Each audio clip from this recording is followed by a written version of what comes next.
Hey guys, this is Joe, the Budget Garden. Nancy and I come down today. Our summer garden is almost played out here in our part of Kentucky. We're going to salvage a few tomatoes for some dehydrating. We're going to go through and look at some of our fall crops that are starting to take off. This little rain has really done them some good. From this storm that come through, we got a little gentle all-night rain last night, and it really woke up our broccoli and cauliflower and our fall cucumbers. Just going to look around for a little bit this morning and get a few things out of the garden. I want some peppers, a couple different varieties of peppers, just a few tomatoes. We're going to dehydrate some tomatoes, and we're going to make a pizza. So follow us around for a little bit if you want to. Look how our gourds are doing. I'm not sure what the variety of these gourds. These come in a little pack that was marked mixed gourds. What it marked. I thought these were going to be the long neck dippers, but they're not. But they'll make real pretty birdhouses this fall. There's probably 7 or 8 that size on there. And then there's one of them is an apple gourd. It's down here on the bottom. I saw it. I don't know if she can get this in frame or not. Look at that. Look at that big pretty apple gourd. There isn't but a few of them on there. Probably save the seed out of that one. Well, we can grow some more apple gourds this year. Next year. That way we can grow some more apple gourds next year. We got these are broccoli. These 3 little short rows here are broccoli. I think there's 32 or 34 little broccoli plants that we've got started there. My fall cucumbers, I'm not sure how they're going to work. If they don't, it really doesn't matter. They look really good. The little pile of weeds down there that I've left has got some cayennes in it that I'm waiting to dry out, turn red. And I don't know, I'll get that mess out of there. And then our cauliflower. Well, this is our cauliflower there. Our broccoli is going to look really good too. I think there's 35 plants of that broccoli down through there. That's cauliflower. This is the cauliflower? Yeah. Well, I got it backwards then, didn't I? Yeah. This over here is the broccoli. Okay. My tomatoes have played their game. Now, I don't care to show you my tomatoes. I mean, this is what happens every year to my tomatoes. They blight, but don't you look here. I have never in my life had this happen. Now, I know it happens in places. But this is the birds and the bugs, naturally. We've been so busy with the greenhouse and the smokehouse for the past 3 weeks that we just have not had time to get in here. Now, we've harvested all tomatoes that we possibly could use this year. Plus, we have really enjoyed all the tomatoes we've ate. They're really sad looking and they need pulled out. But there's something that you can do with these tomatoes still yet.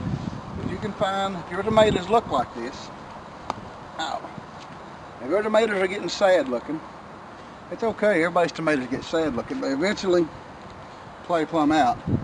And these are played out. 4 or 5 days I will have these all out of here. But you got little pretty small tomatoes that they got a few busts in them, and that's okay. These tomatoes don't need thrown away. I know some people won't fool with them, but you can cut these busts out. You can wash these up and core them. The juice is kind of funny this time of year here for me and Nancy. They get really watery.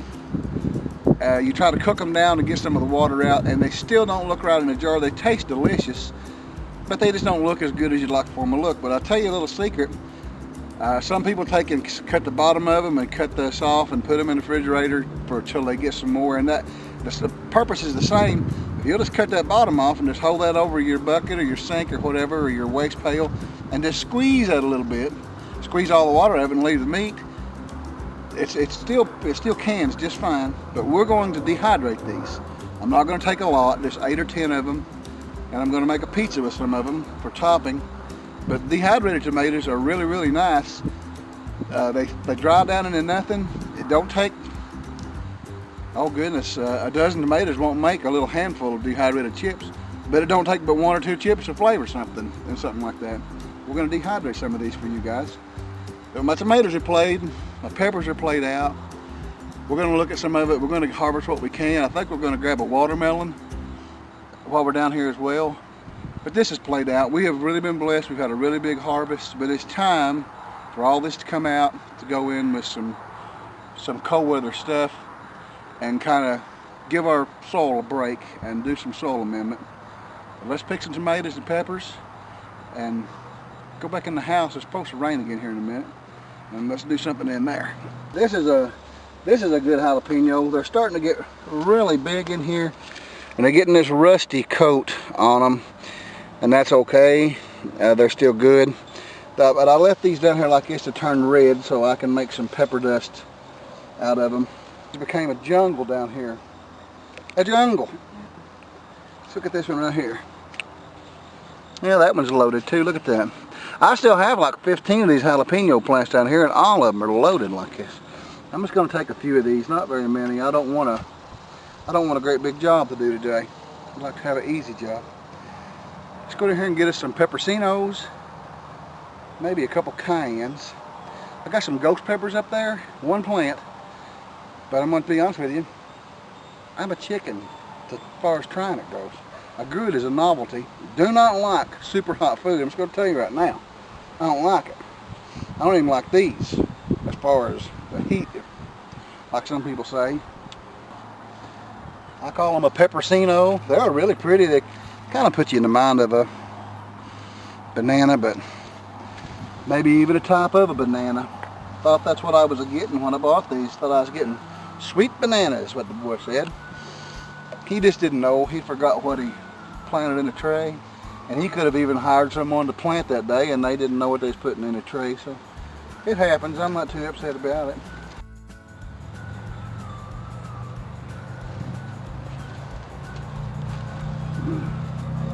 I think I'm going to take this melon here. The tendril is completely gone, and these are a little orange meated melon. I pulled a couple of these. I don't really like them, but I let this one get a little bit riper than the rest of them. I'm gonna see if I like it any better. Nancy's melon patch was a jewel this summer. It was a jewel. We got some really super melons out of it. But we're gonna try this melon just for a dessert. We'll go over and get a couple cayennes, look through the greenhouse, and then go start making some lunch. Follow us around.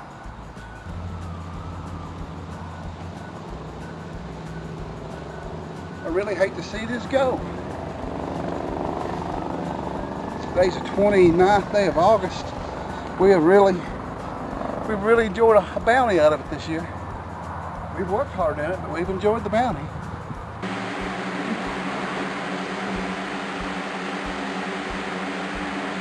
Nancy's got a few little seed trays started for some later stuff. She's got some cauliflower, broccoli, radishes, spinach. We're not getting 100% germination this right now, and I think it's because of the humidity that I can't keep out of this greenhouse. I got 3 fans running in here, and it's staying 95 degrees. Really dehydrating the soil bed, but I'm keeping it good and wet. And like these are getting real stocky and coming on okay. But then I got little plants like these where they're water damaged and they're trying to get kind of spindly.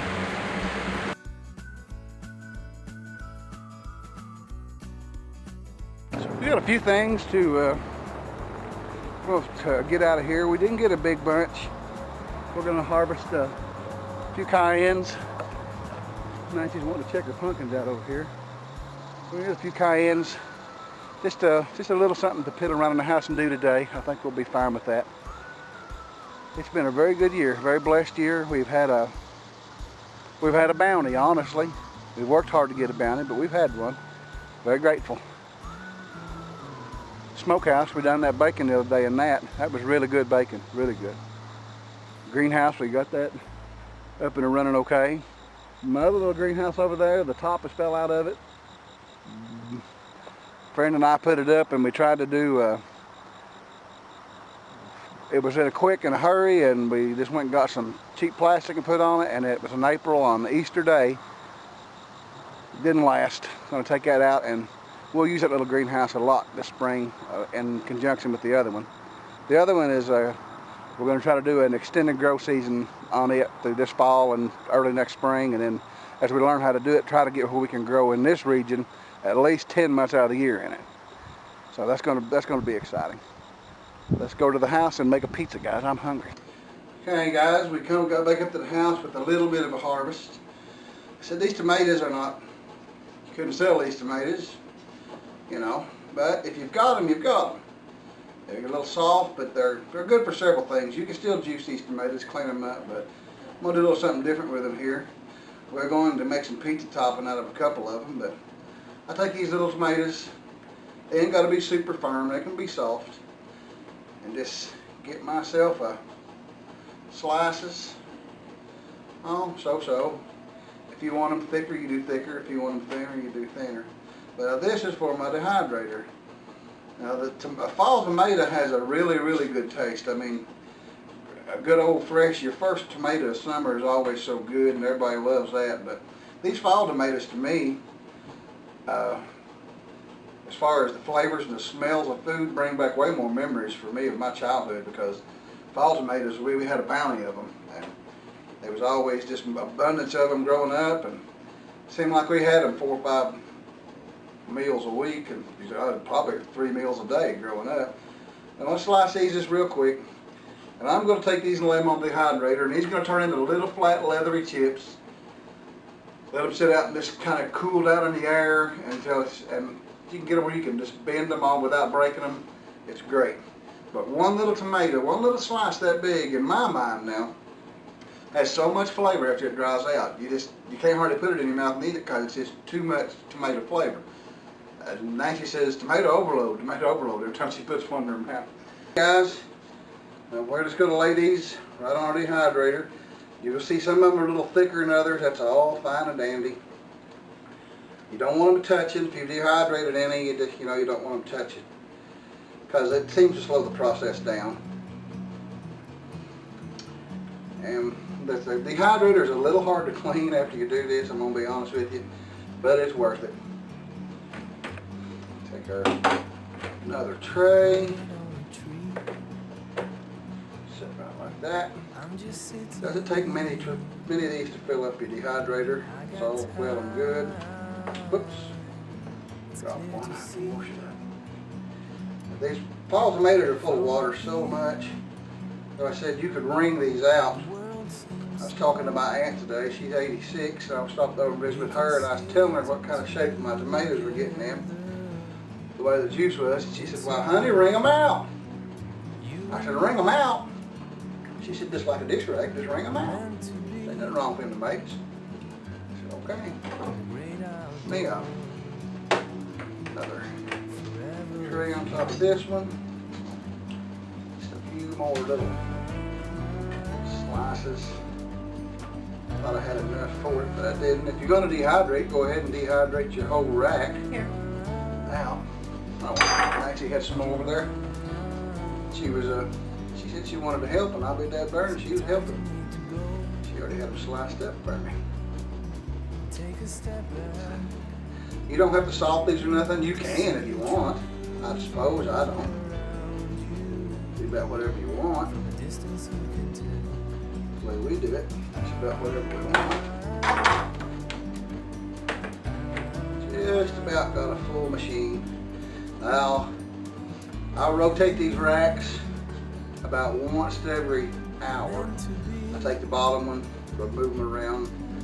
This little thing has a fan in it. It does a great job. You don't have to rotate it all that much, but one time's plenty.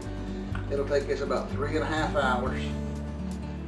If everything stays right and the house temperature stays right, to dehydrate them out. We'll show you. These are really, really good. Use them whatever you want. It's just another way to put them back in a fun way. If you've got kids, they love to do it. We're going to plug these in, and we're going to cut up a few peppers, make some pizza dough, and slap a pizza in the oven, guys. Stick around. Okay, guys, we're going to get started on this pizza. Now, the crust ain't nothing fantastic. It's just a packaged crust. These were some off-brand, or a brand I never heard of, Manatees. Food Line, it's not Food Line, Save a Lot, something like that. I had them the other day. We was down there, and they had them on sale for 69 cents a pack. It and marinara, so why not? So we bought about a dozen of each one. But just make it a little warm water. Don't take much of a little thing here to make a nice crust. I have not tried one of these. but my daughter fixed one the other day and the pizza crust was pretty good. I'm not the best pizza roller there ever was, so you'll see that here just in a second. But let's take a look. I'm not going to spin this around. Let's take a little small glass and just, you take your time. You can just roll this thing out. I mean, anybody can fix these little instant pizzas. I'm just making one for supper and thought that we'd put some fresh garden goodies in it and kind of we'd make it together. We're going to roll this thing out. This is a pretty big pizza pan, but it's basically all that we got. You can use anything. Cookie tray. This is how we do it here. Just keep it pushing this around. Nancy likes them real thin, and I do too. These little old instant crusts like this are really good. You get them rolled out, you put them in the oven and bake them for 5 minutes or something, and get them just a little bit done, then top them. And makes a good little snack. I'm going to fix 2 of these because we're going to share these after a while. I thought I'd just fix 2 of them while I was at it because I have more than enough toppings. On our toppings we got the garden stuff, and we had a little bit of, we had a pound of fresh ground beef laid out. And I didn't really know what to do with it. I wanted to fry a burger, but I thought I'd just use it in this right here. This is it takes just a minute. I know this probably looks silly to a lot of people. They're saying, why don't you use a rolling pin? Well, I couldn't get a rolling pin down in this form necessarily, and this does a pretty daggone good job. And it's rolled out nice and thin.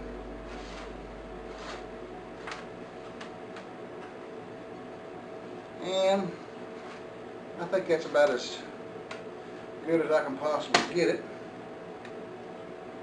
Set it over there. Take my fork. Don't forget to poke some holes. If you've never done one of these before, if you don't poke some holes in it, let that air out. Whenever you put that in the oven, it's going to get that tall, hooved up in the middle, have a big air bubble in the middle of it. No way for the air to get out without a few holes in there. They might even make a tool to do this with, but my tool to do it with is a fork. Just stick several holes in it. We're going to pop this in the oven and cook it, then we'll come right back. And we're going to top these and put them in again. Guys, thank you.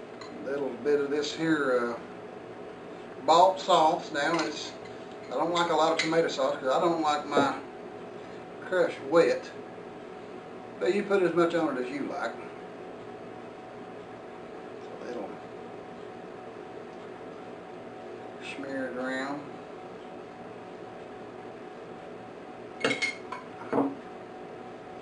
I'm thinking that's plenty. Now your toppings are under by your personal preference. You want a vegetarian one, you make yourself a vegetarian one. You want however you want it. I like ground beef on my hamburger. I'm putting my fingers in it, but we're eating it, so I guess it'll be alright. My hands is clean. A little bit of hamburger. A little bit of, now, this was breakfast sausage from this morning. Nancy put it in the refrigerator and she crumbled me 2 pieces up. We'll put just a smidgen of that in there. Lay a couple of these little pepperoons on there. Now these out of the garden we cut them a while ago, guys. They're pretty good. Just 5 or 6 of them on there. 2 or 3 pieces of this tomato. Here's this big pretty red onion. Put a little red onion on there. If you like to load them, you load them. If you like to a little bit, you do a little bit. Mozzarella cheese, and this is stored mozzarella cheese because I don't have any fresh. I wish I did have. I wish I had a way to make it. I see some good videos of some folks making some mighty fine looking mozzarella cheese. I just ain't got access to a cow with fresh milk. That's alright. I got a couple of jalapenos here. I'm going to put them on one side just in case somebody don't want a piece of a jalapeno on it. You can load different sides. Pepperoni is just, what kind of pizza without pepperoni? To me, I don't know. Don't need much, but if you want a bunch, put a bunch. We don't need much. 6 or 7 pieces on there. That's plenty of pepperoni. Nancy got me some. these pepperoncinos cut up. Look how pretty that's getting. Some pepperoncinos on there. And that's about, I don't know if that's about everything I got to put on there. I'm going to put just another little light layer of cheese on top of that, because it seems to me like it makes those peppers and stuff, kind of glues them down to the bread. What do you think? And then one of my favorite things on pizza is this. Now some people don't like it, but just a little shake. That right there. That right there is a pretty pizza.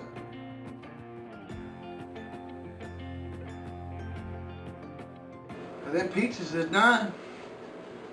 They look pretty good, don't they?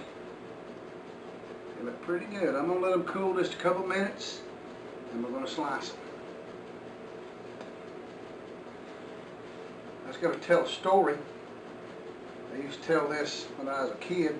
Actually, I misphrased that. I'm gonna tell a story I used to hear whenever I was a kid. Old-timey stories. Where I grew up was a way of entertaining. You know, there wasn't no television, very little. That was just of a night after supper, watch the news, and the old people told stories, and the kids listened to them. You know, that was entertainment to us. There was a story that I was told whenever I was a kid. It's called Papaw Went Hunting. Said Papaw went hunting. So there wasn't much in the way to eat in the house, so Papaw went out to get about to eat, and he come into a big old field like this right here. He started walking across this field, and it was a long field, and he walked and he walked. It took him forever to walk across that field. He got about halfway across the field, and he stopped and caught his breath, and he started walking again. He got over across the rest of the field. He got across the field over there. He sat down and took a little rest. He looked up and he saw 4 hills. He decided he's going to walk over on them hills, have a look. So he walked and he walked and he walked to the first hill. He had a hard time of getting there evidently, because I can't get up there. He got to the first hill, big tall hill. He got to the top of it and looked over and seen another hill. Well, maybe there's some game over there. So he walked and he walked till he got up to the second hill. He got all the way to the top of that big second hill, and nothing there for him to shoot. He walked to another hill, looked over that third hill, and he walked and walked, and he got up there on that one. And he looked over on this fourth hill, and he saw something. And he thought, well, there's what I'm going to have to do. I'm going to have to go over that hill over there. So he walked and he walked, and he got to the top of that hill up there, and he saw game, and he shot it. Well, he shot it, and it took off. He took off after it, and he caught it. And he got it down, and he skinned it, and he headed back home with it. He got down to the creek, and he cleaned it, washed it out good, took it home to the family. And Papaw killed a squirrel. Yeah, they used to laugh whenever these kids, they'd hold that up like that. Papaw killed a squirrel. That's my story. Big pizza cutter out here.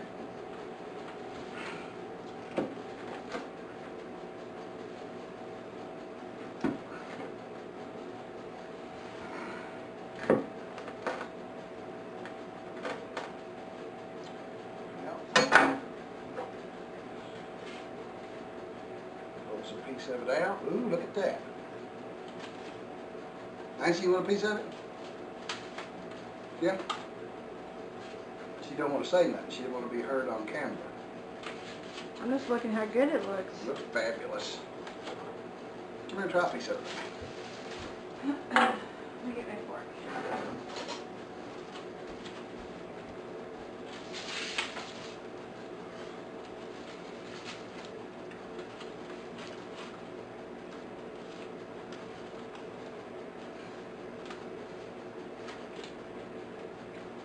That's good.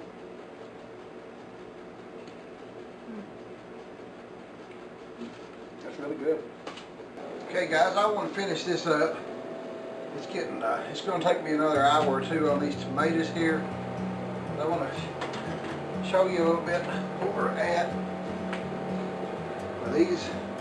These tomatoes here have reduced by 50%. They're going. This is a little bag here that I put my tomatoes in after I get them dried out. This is about 12 tomatoes. I got the yellows, reds. So there was a piece of tomato, more than likely was approximately the size of that tomato. If you listen, you see how that snaps apart? Well, what I like to do, when those get dry, I'll let them cool. I'll put them in my Ziploc, my air bag here, vacuum bag, pull air out of them, put them in my freezer.